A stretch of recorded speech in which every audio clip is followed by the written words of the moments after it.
companies like Sound Agriculture, and what we do as a company is we trial products, not on a small scale, it's on a big scale on most of our trials. Most of our trials are at least 40 acres.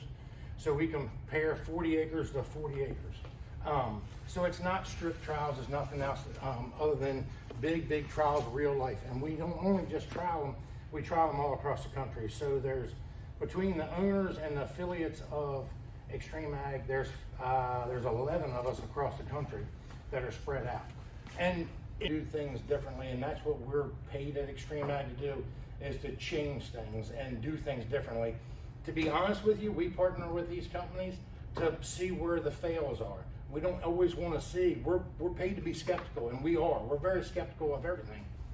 So we went back and then we added 20 pounds of N here with source, and then it increased to 311. Now this is an irrigated scenario. This was high management. It had every bell and whistle possibly that we could put in this trial. So this was adding 20 pounds and putting source on one time.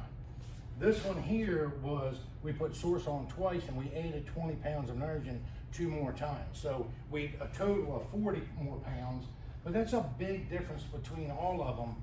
Now, Nate and I have been talking about it, and Nate, you chime in here. Yep. I think part of the reason that we're getting some of this is because of my CECs in the soil. You know, out west where their CECs are real high, they're not getting these kinds of responses, but I think that for us, I'm starting to see a response to it. And again, we're gonna do more trials next year, but I think that our nitrogen kind of washes out of our soil types. Yeah. No, I agree completely, because specifically what you were saying about, you know, farming on beach sand, right? There's this amount of nitrogen that it's almost like as soon as it goes out there, you're losing it right away. So one thing that we know through our own doing our own research, I have a slide on it later, but we're reducing the nitrates leaving the field by 19%. So we know that we're keeping some things there in the field more readily available for the plant.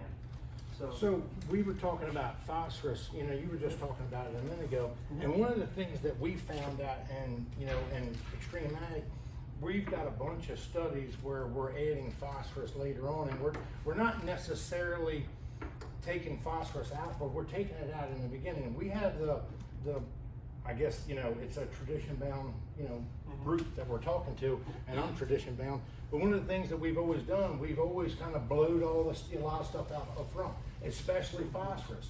And we've never really spoon-fed phosphorus. So now we're kind of changing those things. And I think that's one of the reasons that you're seeing this, in my opinion, because 75% of a corn plant's usage of phosphorus is in the reproductive stages. And what do? We all put it down up front, and we expect it to be there to the end. In all honesty, what we really do is we put more phosphorus out there so it can tie up with the calcium and everything else in our soils. We just looked at that scale and look at where the most red lines are. The most red lines come back to phosphorus.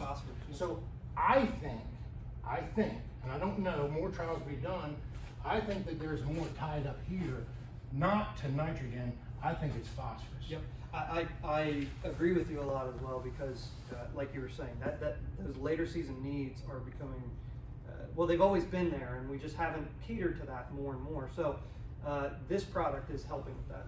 That's what this product is allowing. Whether you go with the early application or the later application, we're changing the factory in the soil, right? So we're shifting up what that soil profile looks like with the microbes and with those bacteria, and we're changing it all season long. So while it may have a half-life of 3 to 4 weeks, we know we're getting a season-long benefit, because we've started rebuilding the factory from the ground up as benefit all season long, and it's going to help you with your late season phosphorus. Well, you know, you look at this, like this had source in it, right? Right. You know, at a reduced rate of nitrogen. So I expect that number to be a little bit less.